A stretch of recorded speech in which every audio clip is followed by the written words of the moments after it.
Welcome back, everybody, to the G and Finn Show here on 92.1 FM Rebel Radio. We are coming to you live from the beautiful Oxford, Mississippi. My name is George Giro. And I'm John Finnegan. And we're going to start off a little bit different tonight. We're going to start with some NFL talk after some interesting things happened this week in the NFL. So we're just going to start off with Monday Night Football from Week 10. The Seahawks took down the 49ers 27-24 in overtime. Did you catch much of that game, John? Yeah, you know what, and I wouldn't have missed it. I talked about it on Monday. Remember, I had the Seahawks. I liked them in that matchup. You did. And you know what? It was game of the season so far. I haven't watched a better one. And, you know, I think cemented Russell Wilson's MVP campaign. I don't think he's a clear-cut winner, but I think he's front runner. I think after that performance, it's tough to argue against an excellent Niners defense. But I enjoyed the heck out of that game. Did you catch it? I caught some of it. I mostly caught, the last little bit at the end. Yeah. And the overtime period. That NFL overtime's kind of funky. I'm not sure how I like it, really. Yeah, and I do like the improvement they made to college overtime after the 7 overtime game between LSU and A&M, where now after 3 overtimes, you just alternate 2-point conversions. They also added in 2-minute mandatory rest periods. Which, that's just good for, they're young guys, they're young players. Yeah, as fun as that was to watch, I think it's better for player safety. I think you'll stop seeing, all right, they're going to score a touchdown every single time. I think the defenses were just too gassed in that game last year. But Monday Night Football, Niners with a rookie kicker. And I remember Booger McFarland said in overtime when he missed a kick, it was just too big of a moment for that kicker, for a rookie. Yeah, was that the kick? Like, was that the game winner that he missed, that he shanked? When Booger said that is. I don't recall if it would have tied the game or won the game. But the problem I see with it is I don't want to say the moment was too big for him, because with 7 seconds left in the game, he nailed one from 47 yards out to send it in the overtime. Yeah, that's the thing. I'm completely with you on that. I don't think the moment was too big, but there's got to be something else going on where he shanks it that badly, because the hold was fine. Usually, you like to look at, was the snap fine? Yeah, usually it's fumbled, something. It's rare was that a good hold. It's rare that a kick like that goes so far shanked. And Jennifer Lee Chen, a beat writer for the 49ers, she was in the tunnel when it happened. She almost died. It almost hit her in the head, and she was about 25 feet deep in the tunnel. That's almost more impressive than making it. But really? Chase McLaughlin, I don't think the moment was too big for him. He sent his team to overtime in a big moment with an undefeated season on the line.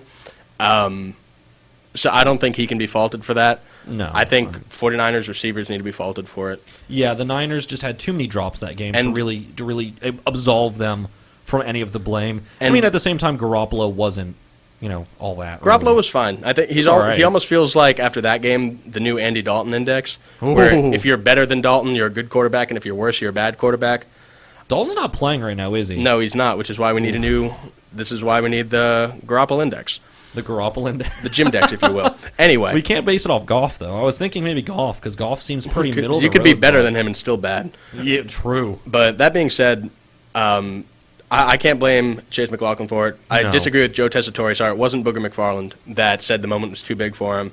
But good game. I don't know who dropped more passes, the Niners offense missing Emmanuel Sanders or the Seahawks defensive backs. But good game, overtime, game of the year so far. Niners no longer undefeated. But no undefeated teams now. No undefeated teams. And which, I guess happened you expect in a couple weeks. Week yeah, 10. You expect that at week 10. Yeah, you really do, even though both teams have had a bye. But I'm excited to see that rematch in Seattle. I think that's going to be an exciting one later in the season, week 14. That'll be nice. But Thursday night football in the NFL, a couple good college games. Browns beat the Steelers 21-7. It's the first time the Browns have beat the Steelers and the Ravens in the same season. Ever. Ever? Wait, but ever? Ever. Really? They've never beat both teams in the same season. The Ravens and Browns didn't exist for a while, but okay, fair. They're in the same division. They play each twice a year. Yeah. But that's not the biggest story. No. Myles Garrett, off the edge, 8 seconds left in the game.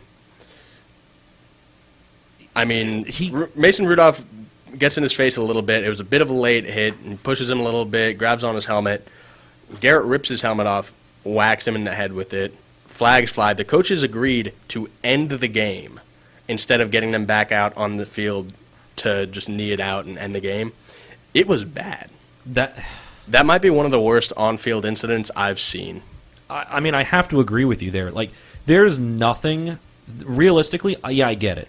Mason shouldn't have, tried to pull Garrett's helmet off on the ground. Whatever. That's not the point. Anything that happens before then doesn't matter. There's an unwritten rule. When a helmet comes off, it's time to quit messing around. Instead, Myles Garrett decides to use that same helmet that he pulled off essentially as a weapon. And, like, of course, some people are going to say, oh, he was just swinging it wildly. But that's not what it looked like from my angle. It looked like he was headhunting with that one. He was trying to bash him in the head with a helmet. And I think if the crown of the helmet hit him instead of the partially padded bottom of the back of the helmet, we'd be having a completely different conversation on, is Mason Rudolph going to be able to walk again? I think it's inexcusable. Baker Mayfield threw him under the bus. Didn't throw him under the bus, but said... No, he was realistic. No, he said, you know what, he's going to get... Yeah, I guess that wasn't the best way to put it, but he said, you know what, he's going to get suspended. I don't think there's a place for that. I really like the way Mayfield handled it. Of course. Honestly, I think if Mayfield develops into a good NFL quarterback in the long term, this might be a moment people look at as the moment he matured, because I didn't expect a poised, professional statement from Baker Mayfield minutes after the game with emotions and tensions running that high. So respect to him on that. I'm with you 100% in that regard, because when I saw the actual clip and I saw all this happening, my first thought was, oh, great, now. First off, how is Mason Rudolph alive? Because this is not the first head, impact he's had all season. Keep in mind, Mason Rudolph essentially had, who was that? Was that Bobby Wagner? Earlier in the season against the Ravens. Believe so. Just about kill him. He was out cold before he hit the turf. And now he's getting hit in the head with a helmet. I have to ask, what did Mason Rudolph do in a past life to deserve this? Someone was saying, after a 4-interception game, not a lot of people don't know this, it's actually customary to hit the quarterback in the head. But still, come on that, because Mason Rudolph has taken a beating, and this is a Booger McFarland quote from Monday night, or Thursday night, rather, and I remember it distinctly. Referring to Mason Rudolph, this is a guy who already had a concussion this year, and you go out there and hit him in the same head as before? That is an all-time great Thursday night football quote. That's a boogerism right there, if I've ever heard one. Honestly. Jeez. But Myles Garrett suspended indefinitely. He's out for no doubt. He's got to be out for... It's at least the regular season and playoffs were the Browns to go, which I don't think many people expect. I think they might win that. Well, no, never mind. The Ravens. 6 weeks left in the year. The longest other suspensions for on-field incidents. Vontaze Burfict, but that was for persistent helmet-to-helmet hits over the course of his career. After he was suspended 5 games in 2017 and 3 in 2015. Albert Hainsworth was suspended 5 games for stomping on Audrey Garoti's exposed head. Took 30 stitches. Oof. And Antonio Smith to Richie Incognito, swinging at his head during a preseason game. Keep in mind, this suspended only 1 regular season game. Look, okay, I get it's Richie that. That one I get. It's Richie Incognito. Come on, really now, what are we talking about with that one? But seriously, my thing is, the refs had to have seen something like this happening throughout the game. It got a little chippy, but... It did get chippy, but, I mean... Nothing to this level. And I just bring this up because, like you said earlier, if this was the crown of the helmet, this is a completely different story. I saw a video on, I think it was Twitter, of someone taking an old football helmet and just hitting it against, like a wooden kitchen chair, and the chair shattered. And this isn't Myles Garrett, who is a physical specimen. He's a beast. He was on the body issue for a reason, And this wasn't like a full one-hand, club-style swing. This is a guy kind of just tapping it with both hands. It's a completely different situation. If you can break a chair with a football helmet, I don't even want to know what Myles Garrett can do to a human head with that. And you know what? At the end of the day, so did Mason Rudolph instigate it? A little bit, yeah. But was taken far beyond anything reasonable. And other suspensions coming from the incident, obviously Myles Garrett out indefinitely. Browns defensive tackle, Larry, I'm going to botch this last name, Ogunjobi. I think that sounds about right. Suspended 1 game for just pushing someone. I forget who it was. I want to say it was the Steelers center. But Steelers center Marquise Pouncey, Excuse me, Marquise. a lot of respect for the way he handled it. If you haven't played on a football team like this, offensive linemen will protect quarterback with their life. Pouncey looked ready to commit war crimes for Mason Rudolph. When he got one of their other offensive linemen held Garrett down to end it, but Pouncey said, and he got a couple of hits in. He got a couple of hits in on his head. Garrett's still wearing a helmet, obviously. Now he had two. And got a couple kicks in at the ribs. At least he's wearing pads. Yeah. But what Pouncey said, he says he doesn't remember what he did after the helmet shot. He essentially blacked out. He got about 7 punches and kicks in. But when they asked him, You got after him. do you think you're going to get a suspension? And he said, at this point, who cares? My man got hit in the head with the helmet. I'll accept whatever penalty it is. That's the kind of loyalty I need in my life. That's the kind of loyalty Rudolph's getting from his linemen. I mean, you have to respect that in a way, you know. But You don't want something like that to happen, like to any quarterback, but you have to respect, you know, an offensive line or a teammate to get in there and defend their quarterback so like that. I expect it to wind up as a 6-game suspension. I don't expect it to go into next year. For Garrett? For Garrett. Just because I don't think the financial benefits of having a solid defensive end on the Browns to the NFL are, I think the benefits are going to be much more than the ramifications come next season. I think most people will have forgotten. Except maybe Mason Rudolph, if he remembers anything at this point. Yeah, frankly, I doubt he does. We'll see if he's even starting. He did throw 4 picks. But, you know, getting hit in the head for everybody to forget you threw 4 interceptions in one night, I don't know. It's not a bad deal unless you're getting whacked by Myles Garrett with a helmet. I think that's all I've got on that situation. You have anything to add? No, not really. I mean, that game wasn't much of a game to begin with. It was 21-7. Browns looked like they had that one locked down for the entire time. That was the most blowout feeling 21-7 game I've ever seen. Yeah, I mean, I agree with you on that one. It didn't feel as close as the scoreline, you know, indicates. Yeah, completely agree. But Week 11 coming up, a couple matchups stick out to me. Which one are you really excited for the most? If I'm being honest, it's not a great-looking week schedule for me. It's kind of on the weaker side of things. I really like the look of one of the early games. That's Cowboys at Lions in Detroit. The big thing with this one for me is whether Matt Stafford plays. He's had a great season. I've always been a big fan of Matt Stafford. Just think he's in a not-so-great situation. And the Cowboys, they're a kind of sneaky, only 5-4. They've taken some weird losses out there. They have. Frankly, it's Week 10 going into Week 11. I have no idea if the Cowboys are good or not. Because I watched them trounce some good teams, and I watched them get blown up, almost come back, but get blown up in the first half by a very bad New York Jets team. They're one of only 2 wins for that team. Yeah, well, they travel to Washington, so that may change. You can get a ticket for about a nickel. Is that the new Tua Bowl? Like with the 2 Dolphins wins, is the Jets going into Washington the new Tua Bowl? The Dolphins play the Bengals later in the season. Yeah, Wait, I keep forgetting how bad the Bengals are. Do they have a win yet? No, the Bengals are still without a win.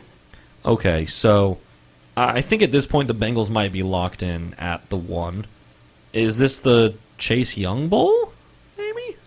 If you're the Bengals, I don't know. For a lot of other teams, I think the decision's pretty clear-cut. You take your guy at quarterback. It's a deep quarterback draft. If I'm the Bengals, I might go Chase Young. I think that could be the missing piece on their defense. Yeah, but at the same time, that's essentially placing your trust in Andy Dalton. You bring up an excellent point, but they did it once. They've done it plenty of times. I mean, I'll be honest. A.J. McCarron's barely in the NFL right now, but I would have still taken A.J. McCarron over Barely in the NFL. I mean, he's backing up, but who's he playing with, Houston? I couldn't even tell you. I think couldn't he even is. tell you. My game to watch, same time slots at noon. There are 8 games at noon, and only 3 games in the 3 to 3:30 slot. That's weird. Well, okay. Isn't it? So it's probably because they've got the teams they have on bye are the ones that would really fill out those kind of central time zones. Yeah, that makes a lot of sense. On bye, we have Packers, Titans, Giants, and Hawks. Yeah, so that'll do it. But for me, the game I'm most excited to watch, same time slots at noon as well. But Texans travel to Baltimore. We got Watson. We've got Jackson. I'm excited for that one. I think that's going to be a really good AFC game. I think those could be teams we see in the playoffs come just a few weeks, just 5 or 6 weeks out from the playoffs. And I'm psyched for that matchup. I think that's going to be one to watch if you're an AFC fan. But beyond that, I don't see anything too exciting. Oh, wait, we've got what about the Monday night game? Chiefs and Chargers in Mexico City. And we saw how the Mexico City game went last year. Field conditions after a Shakira concert meant they had to flex it to. Did they play it in L.A.? I think they played it in L.A. I don't know if I think they did. I think they played in Carson. That was one of the best games I've ever watched. Let's not call it L.A. Where the Chargers play, that's not L.A. That's Carson. They're playing it like the Carson Chargers. We've got the East Rutherford Giants and Jets. What is it? Orchard Park Bills. Nobody plays in the city that they're named after. No. Well, okay. Well, the Chiefs, we can call them Kansas City. Okay. I think we just need to specify which one. No one in the AFC or NFC East is actually named after the town they actually play in. Yeah, it's all the main city of the metro. You got the Patriots, and they play in Foxborough. The Bills in Orchard Park. Yep. Miami Gardens is no longer incorporated in the city of Miami. It's not? They changed that? No, just a few years ago, actually. Oh, wow. But Miami Gardens technically a different city. And, the Jets play in East Rutherford. And then what about the other one? The Giants play in East Rutherford. Where's the Jerry Dome? Jerry Dome is in Arlington.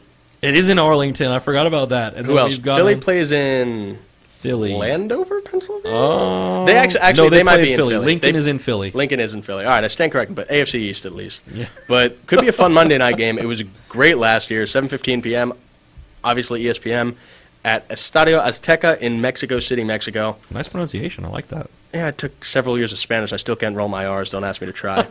But I thought that was my job. Right? All right, Mr. Ruggiero. Yeah, there we go. But, KC-LA could be a lot of fun on Monday night. That's kind of all I've got on the NFL for this week. What about you? Yeah, I don't have much else. Maybe look at the Patriots and Eagles at 3:30 if you need a 3:30 game to watch. A Super Bowl rerun, but neither of those teams look very well. Excuse me. One of those teams, the home team, does not look very good so far to start this year. You'll never guess where it is. It's in Philly. It's in Philly. And if you want to watch two homeless men fight over a cheeseburger, the New York Jets travel to Washington. I thought you were going to say Bengals and Raiders. That's a homeless man fighting with, the Raiders, which, honestly, okay. I'd pay to see just that. I would pay to see that, like a Raiders fan. Did you see, I think it was last weekend, a Raiders fan had a sign that said, I think it either said, I just got out of jail and came to this game, or I broke my parole to come to this game. It was something like that. Yeah, you know what? That's the most on-brand thing I've ever seen coming out of an Oakland fan. So that's all we've got for the NFL for today. I know we changed it up a little bit. We'll be right back with a little bit of LSU Ole Miss. Let's see how this weekend goes. Oh, no. We'll be right back after this. And Ole Miss will continue to wait on the world to change after 3 consecutive losses to LSU. Every year the seniors have been in college, we've lost to number 25 ranked LSU, number 24 ranked LSU at home, and number 5 ranked LSU. Closest it was 16 points in 2017 in Oxford. I don't think this year is going to be any different. LSU's a 21-point favorite. They're the number 1 team in the country, and for good reason. If Ole Miss is going to pull away with a victory, what are they going to need to do it, George? Let me check that line real quick. I just want to double check to make sure it's stuck. Okay, it is stuck at 21. Okay, real quick, just for little betting things. Right now, the money line for Ole Miss is plus 1,000. Oh my goodness! Oh no, this is not going to be good. So, well, hey, I get paid a little bit of money to run some tents, so maybe maybe there's some money to be made on this one. Yeah, maybe you want to throw a little bet on that one. For Ole Miss to really win this game or to really have much of a chance, it's got to be on that offense, because I think at this point we know Ole Miss's defense is going to show up. They've shown up in the big games so far, apart from Alabama, but that game was completely different. That was a road game.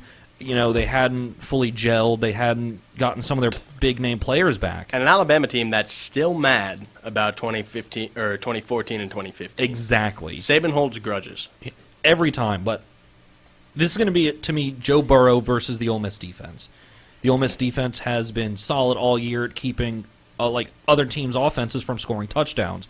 They've only given up an average of 24-ish points a game. However, they're now playing against a probable Heisman candidate who has this offense running and firing on all cylinders, and I don't think there's much in college football right now that can stop him. And for me, it's I don't want to say it's a tale of two offenses again. I think Ole Miss defense is going to show up. I think LSU is going to score something in the range of 30 to 38 points. I mean, they're averaging 47 points a game. Ole Miss is only allowing 24. Yeah, that's including blowout wins and holding bad teams to a few points. Even Memphis only scored 15 in an Ole Miss loss. For me, it's going to start on the ground for Ole Miss. We lead the SEC in rushing. We run it about 3/4 of the time. But for me, it's going to be, can Ole Miss's run offense show up, shorten the game, break off a couple big plays? I think that's going to be the difference. But LSU's run defense only allowing about 100 yards per game. Yeah, I mean, that's the big thing for me is this LSU defense is solid against the run. It's a solid run defense. You know, they've been stout on the ground. They've been stout against the run. But again, I think it's going to have to come down to this Ole Miss offense, and I almost hate having to, say it like that or bring it to that. But if this Ole Miss offense doesn't diversify and doesn't, start to throw the ball a little bit more, I don't think they have a chance to win the game. What do you think about that? I mean, of course you want balance. You want to keep teams on your toes. Teams with good passing attacks, they'll say, hey, we got to establish the run. You want people to be able to bite on play action. That's one thing we won't have a problem with. I think they'll believe it's a run if we wind up dropping back to pass on a play action fake, something like that, or an option. But as important as balance is, I don't see Ole Miss getting success through the air. I mean, LSU's run defense is best in the country. It's ranked number 1. Is it? By, I want to say DVOA. I want to say that's the metric. As of the Alabama game, it was ranked number 1. It may have dropped after the Alabama game. I mean, probably since Najee Harris Najee Harris. Pass defense. Last I looked, obviously their run D's much better just because of that linebacker core. But the pass defense is still top 10 in the country. It's solid. And look, Ole Miss has a great rushing attack, but not much else, at least on offense. So I don't know if pure run is going to work against an opponent this strong. This is one of the best teams Ole Miss has played in years. Of course, number 1 Alabama just about every year. But I think this LSU team, it's better than Alabama this year. Remains to be seen if it's better than Alabama of the past few years. But I think the key is breaking off a few explosive plays on the run. Because for me, running the ball means a shorter game. You just need one good hole to open up. And we've got Plumlee. We've got Snoop Connor. We've got Scotty Phillips. We've got Jerry and Ely. We've got guys. Wait, is Phillips healthy? I'm not sure. Well, either but way, at the very Ely least, and Snoop we got are... JRP, Ely, and Snoop. Those guys just need one hole, and they can break it off for 80 yards if they have to. For me, if the shorter the game is, the better chance Ole Miss has. Do I see us winning this game? No. But I think if guys like Jacquez Jones, Jalen Julius, if those Ole Miss DBs can keep up with Joe Burrow's passing attack, I think that's the key. For me, that's the key. You think the defense is the key for this game? I think Ole Miss, I think slowing down Joe Burrow enough to keep us in the game, hold him under 40 points. Hold him under 40.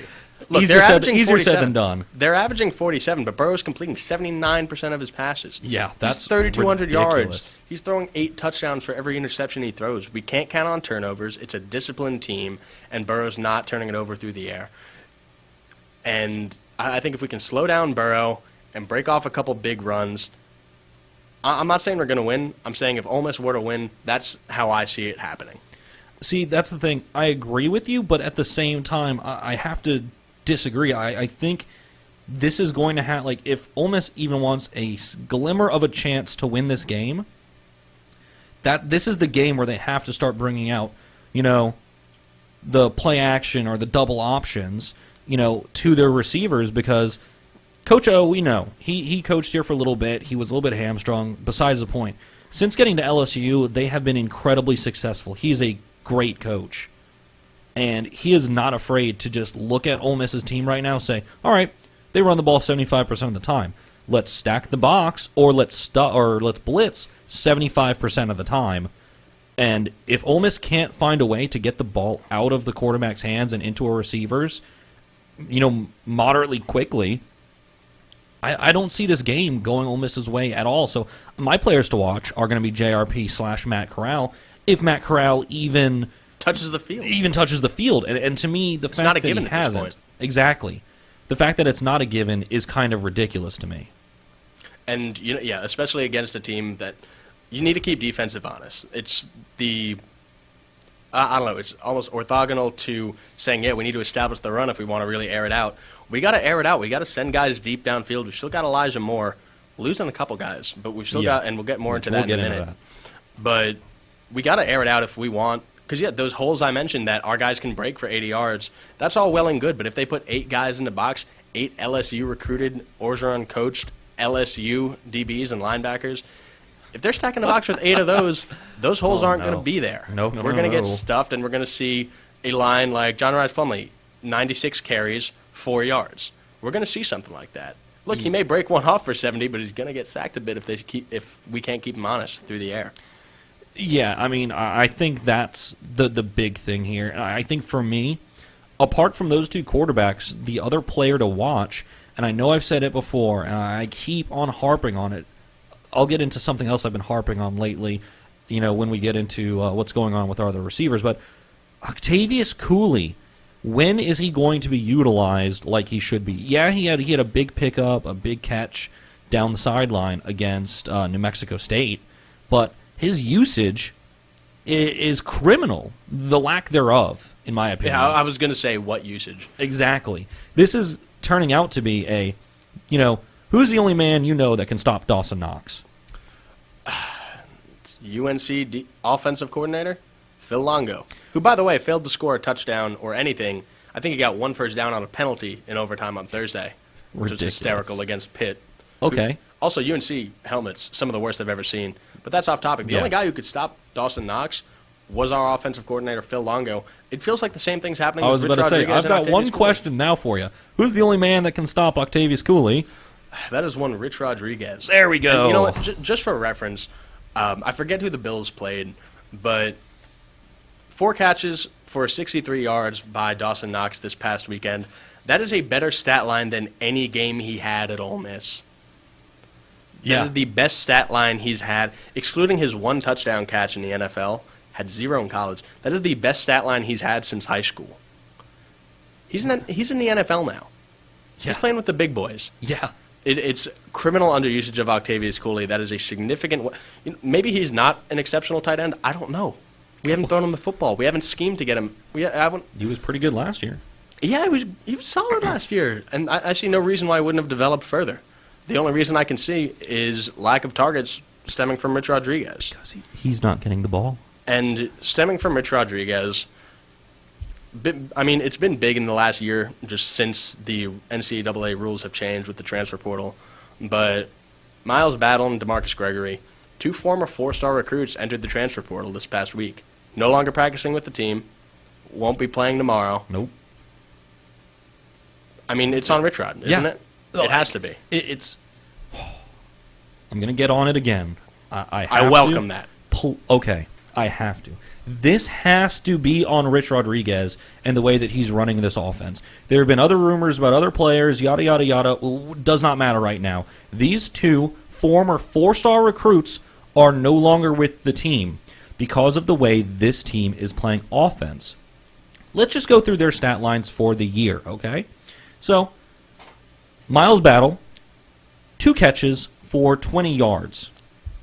Gregory, 6 catches for 127 yards. Do we have any stats on targets? I'm not sure that we do. If you could give that a quick look. I'll try and find it. I'm not sure they track it. Yeah, I'm not sure they fully track those. At least through the season. Yeah. So. But, even just looking at Plumlee's attempts, you can tell the targets aren't there. Yeah, and the fact that Plumlee has been the starting quarterback for the majority of the season, and this is nothing against John Rice. This is against Rich Rod and the offense, because I do feel like he wants to air the ball out more. I feel like he wants to be more of a 2-way quarterback instead of just a running back at quarterback. That's just the impression that I get. But the fact that this offense has been so one-dimensional and single-minded... It feels anemic. It is anemic. Sure, yeah, we can put up 400, 500 rushing yards. And 6 passing yards. On New Mexico State. But that doesn't matter. That doesn't matter when you have to play the big boys in your division, the big boys in college football. It does not matter. You have to be able to throw the ball in the college game right now. And what most bothers me is it's one thing if, say we had a pocket passer like Patterson, or say Ta'amu didn't have the same mobility and he was still with us, and Rich Rodriguez came in and had one of those guys at quarterback. You can blame some lack of production on, all right, hey, that's a good quarterback. It's a good offensive coordinator. It's just not a scheme fit. It's not a Rich Rod quarterback. That would be fair to say. But Plumlee is a guy handpicked by Rich Rodriguez to run a Rich Rodriguez-style spread offense. This is a guy that he practically designed Plumlee. He's the prototypical Rich Rod quarterback. And he's the Madden, create a quarterback or create a player for Rich Rod. Yeah, he just forgot to change throw accuracy and throw power up to 99. Sure, he's got the speed and acceleration Yeah. and some of the moves. But for me, a lot of I wouldn't put nearly as much blame on Rich Rodriguez if John Rise wasn't the perfect quarterback for his system. If Rise isn't succeeding, that means it comes down to scheming. It means, look, you can pick whatever kind of quarterback you want. You're not designing plays that make them work. Look, It's November 15th. The season's over. We're going to go 4-8 or 5-7 at best. I mean, we have to. There's only 2 games left. We can't go better than 6-6, and we're not going 6-6. I don't think we're going 5-7. But look, it's November 15th. You've got guys entering the transfer portal. We're no longer wide receiver university, and that went quick. Yeah. After 2 guys drafted and 1 picked up for several workouts, including by the Buccaneers. Like, look, that passing attack was insane. That offense was insane. We fixed the defense. That was the perfect hire with Mike McIntyre. He's killed it. He's incredible. I don't recall the award for best first-year defensive coordinator. Is there one? There is one. Okay. He's on the watch list. He's not expected to win it, but he deserves to be on that watch list. This season is on Rich Rodriguez. It is November 15th. Make it weird. Run an end around, run a jet sweep, put out something weird. Put out the Ravens Heisman package. Look, I know none of the guys on a Rich Rod coach team are going to win the Heisman, but put 3 guys in the backfield, send one out on a wheel route, take a snap, run a quadruple option. Look, let's get weird. The senior class came in off a Sugar Bowl blowout over Mason Rudolph's Oklahoma State team, and we've gone 6-6 and no bowl game, 5-7, now potentially 4-8. It's not the Broyles Award. Are you thinking of? Is it? Might be something along those lines. That's the annual award given to honor the best assistant coach in college football. You know what? Could be up there. It might be. The year-over-year improvement's just exceptional. Yeah, that's what we have to focus on is how, Mike McIntyre keep in mind, not even a full recruiting class because this is our first or second year without a bowl ban. This is his first true opportunity with an Ole Miss, level university and that kind of thing to get players in here and to change the scheme how he wants it.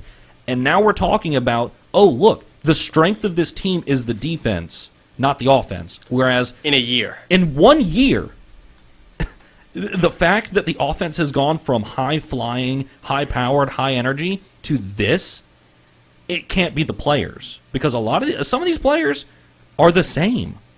Most of them are. Yeah, they've played with Ole Miss before. And look, you can blame some of that, we're a defense team, not an offense team now. You can blame some of that on not returning offensive production. Look, we lost Jordan Ta'amu, a potential NFL. He got worked out by the Texans, I want to say. Yeah, it was the Colts and the Texans, look, I think. XFL starting quarterback, that's a quarterback you can win college games with.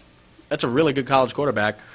3 top wide receivers, our best tight end who had about 8 yards his entire career at Ole Miss, and it's not his fault. No. And you can blame some of that on the loss of offensive production. Ole Miss lost one of the highest percentages of offensive production last year out of every team in college football. But the fact that now we can say, hey, our defense is good. I've started to believe our defense can stop teams on the ground. Or I've started to believe our team can stop opposing offenses. Watching the Auburn game towards the end, I'm like, all right, hey, Auburn's going to – look, it's a one-score game. We just got to stop them once. I would not have believed we were going to stop them once last season. No. And it took a few games for me to get that out of my head. But look, do you have too much more to add on this No, game? Because I've got I'm- just one more thing to say. What have you got for the rest of this game? Because I don't have much else for this game or for Ole Miss really. Look, what was it 10-3 the year coming into school? We're seniors now, the two of us. Yeah. And with a quarter of more than a quarter, since Ole Miss stopped getting as many kids once we got bad at football. These seniors went 6-6, no bowl game, 5-7, 5-7, probably 4-8 right now. We're still not going to a bowl game this year, but what a going away present and last home game this would be. It would be incredible. It would be such a gift for us to receive, really, as college seniors. But at the same, as much as I would love for it to happen, and I'm hoping and praying and wanting this to happen, realistically, I don't see it. I don't see it either. It But I'm hoping somebody gets whacked in the head with some goalposts tomorrow night. or maybe, well, hopefully not a helmet, but we'll see anything about but a that. helmet. Anything but a helmet. Apart from that, do you want to get into some of the other college football things going on before we have to hit another break? Yeah, just a couple that are sticking out to me. Bama's going to blow out State at Davis Wade in Starkville. Yeah. Easy. Florida's going to beat Missouri. Wisconsin's going to beat Nebraska. Michigan's probably going to beat Michigan State. That could be closer. Rivalry games are always weird. Yeah. I also love how Michigan State considers Michigan their biggest rival, but Michigan doesn't. I think every rivalry like that's hysterical. Yeah. I mean, did you see that? It was on Twitter, that little feud between the Spartan mascot and who was it? I think it was one of the Michigan linebackers. I think it was. I'm gonna just call him Thor until I find his name because Did he look like Clay Matthews? Oh yeah, he's got the blonde hair and everything. That's the me find Midwestern it. ethos if I've ever heard of it. But one game I'm excited for. No, I didn't catch that spat. But we got a ranked matchup of independents. Navy travels to South Bend, Indiana to take on Notre Dame. Navy ranked 23rd, Notre Dame 16. Still probably overrated. I'm always going to say Notre Dame is. Until they're not. Look, they could go undefeated and win the national championship, but they ain't played nobody, Paul. No. Georgia-Auburn could be a fun game. That's probably the one I'm second most excited for. Or honestly, third most excited. And that's a top 15 SEC matchup. But I'm excited for Minnesota-Iowa. That should be a good one, yeah. I was only the second-ranked team Minnesota's played. Yeah, Minnesota's ranked above them now, but they were ranked 17 a week ago, and Iowa's ranked 20 now. Iowa always ruins somebody's season, and the game's in Iowa.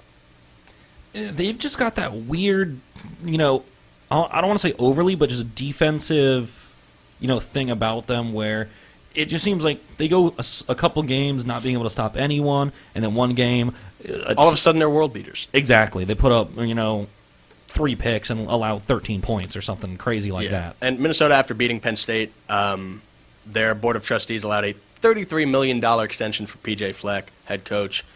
Earned every penny of it so far. Yeah. In other undefeated news, and probably the game I'm most excited for, number 10 Oklahoma travels to Waco, Texas to take on undefeated Baylor. Yeah. 6:30 on ABC, which... Man, I don't get HD ABC, but I got to tell you, I'm not going to be watching that game live. Hopefully they'll show it on the Jumbotrons in Nevada. We'll see. But I think that's all I'm watching in college football this weekend, or all I'm going to think about at least. Anything else? We do have the Georgia-Auburn game. That is 4-12. Other than that, I think we do need to talk a little bit about the football playoff rankings. Yeah, absolutely. The rankings we've got right now. Right now we've got number 1, LSU, number 2, Ohio State, number 3, Clemson, and then coming in at number 4 is Georgia? Yeah, you heard that right. Georgia is 4. And next couple in order, Alabama, Oregon, Utah, Minnesota. Wait, did Penn drop to 9? Penn State dropped to 9. Yeah, that's what I thought. How is Georgia ranked higher than Alabama right now? They're not power rankings. I don't know. I don't know. For me, it's the fact that the committee's trying to get Alabama in and hoping LSU drops something. I think even if LSU drops a game, even if they drop a game to A&M, I think they're still in. Yeah. LSU's still in, but if LSU drops a game to A&M, strength of schedule, Bama plays Georgia in the SEC championship game, and then they can say winner goes. But, even then, I think, sure, strength of schedule or whatever, but I don't see how, of course, everybody talks about the, quote, quality of I'm sorry, loss. but no, LSU would have the tiebreaker. So I'm mistaken. Yeah. I'm mistaken. My logic makes absolutely no sense, and neither does the College Football Playoff Committee. They really don't, because, I mean, look at it just like this. The way that I just have it kind of broken down is super simply. Ohio State and Clemson, they haven't really played anybody, but they're good programs, and they're both undefeated. They're undefeated. Okay. Plenty of reason to be there. LSU, Also 100% undefeated. reason to be there. Undefeated in the SEC West. Best record, well, not best record in the country because Clemson's played 10 games, but besides best the point. resume in the country. Exactly. 100% deserve to be number one. That And number then- 4 spot gets weird. Georgia. And look, Wha- they lost to South Carolina. How is losing yeah, exactly. How is losing to LSU worse than losing to unranked South Carolina without their starting quarterback? And it's not a good unranked South Carolina And it was team. at home. It's not a borderline. It's not a borderline receiving votes South Carolina team. What? All right, maybe it's in Columbia, South Carolina. Maybe it's raining, and they've got all their guys. No, The game was in Athens. It was a beautiful day. they got blown up in Athens, Georgia, by an unranked and bad South Carolina team who's not even in contention for the SEC East. I think Alabama deserves to be in the 4 spot right now, Yeah, I agree. but I don't know who's Oregon need to beat to get in. I'll pull up their schedule. I'm not sure that they 'Cause have really many games. I think LSU is not going to lose a game the rest of the regular season. I don't see one on their schedule. And where they're gonna they take play- a loss. LSU plays, we're going to see how things develop. I would love to see Minnesota. I want to see a Big Ten get in, Big Ten team get in that isn't Ohio State. I would love that. Yeah, just for It's- fun. I Or think, even Pac-12. yeah, frankly, Ohio State deserves to be in it, Okay, even if they so- lose in the Big Ten championship game, depending on how the game goes. Yeah, Oregon. The rest of their schedule is this week versus Arizona at home. Then they've got Arizona State in the desert, and then they have I think is that Oregon State. Yes, they play Oregon State. They play the Beavers. So they're not going to lose a game the rest of the regular season, is what you're saying. Yeah, I don't think so. And And- if they do, it would be probably honestly the Arizona State game because Yeah. I mean that's an away game. It gets weird. Herm Edwards. Pac-12 after dark. Oh yeah, and then I mean, come on, Herm Edwards. He's a great coach. Is that at Sun Devil Stadium or? Yeah, that's in the desert. That's in what city is that? It's in I Tempe. know it. I was Temple. Tempe. Yep. You know what? I was there less than a year ago. I should know this. You thing. should know. That. I really You live are. out there. By the way, Scottsdale, super fun town. Highly like that. recommend. Unless you hate the hot. Or the Coyotes. But look, I got Coyotes or whatever. You could kick them. no, I meant the hockey team. I don't watch hockey. You know. I know. This. Why do you think No, this you is? don't. Why do you think this is a football show? And you know what? If Baylor knocks off Oklahoma, I think we could start hearing them in the conversation as well. I think that's all we have time for on college football today, unless That's you've all got I've anything got. to add. All right, so we'll be right back after another quick break. We're going to get into just a bit of basketball, a little bit of baseball news coming in the postseason in November. All right, we'll be back after this.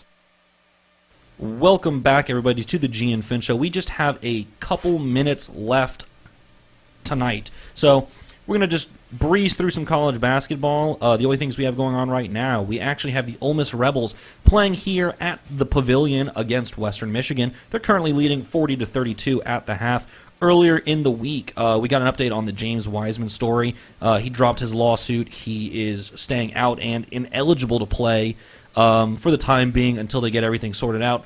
And in other news from college football early in the week, Or college basketball. college rather. basketball, excuse me, we have Kentucky losing early in the season. Number 1 Kentucky losing to Evansville, the Evansville Purple Aces.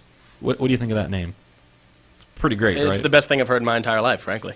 What, the Wildcats losing to the Purple Aces? I don't even know what a purple ace is, but I'm here for it. Is someone out here like painting like And playing you know what? cards? Evanston now with a win over Kentucky in week 3 Yeah, of college basketball, Something like and that. a transitive win over Michigan State, right? yeah, they have to. That's how absolutely, it works. That's right? absolutely beautiful. So wait, do you think Evansville gets in the top 25 now? I think Evansville's going to the Final Four. I will put a nickel on that right now and win $3 billion come March. Honestly, if they even make the tournament, I feel like you make $1 But- billion. And then, honestly, if they win another game. But last sports news we have, baseball news in November. I know it's crazy. Astros caught sign stealing from 2017, a World Series run, all the way through this season. Just banging on, was it a trash can behind the dugout? It was on something off-speed like that. pitches. I thought it was a Originally, change-up specifically, something like that. yeah, but I think it was a different number of bangs for different pitches. Story originally broke by Rob Arthur. I'm not sure his news affiliation, but there was an audio fingerprint. They could go through games, and they're having computers look and see what pitch was thrown from the records, and was there a bang or not in the audio broadcast of the game. So we'll have more on that as it develops, but that's all the time we have for today. We're going to be followed up by Barker and Bennett with their Rock Hour. It's going to be a great show, and we'll be back here on Monday at noon. But until then, I've been John Finnegan. And I've been George Ruggiero. And this has been the G and Finn Show on 92.1 Rebel Radio.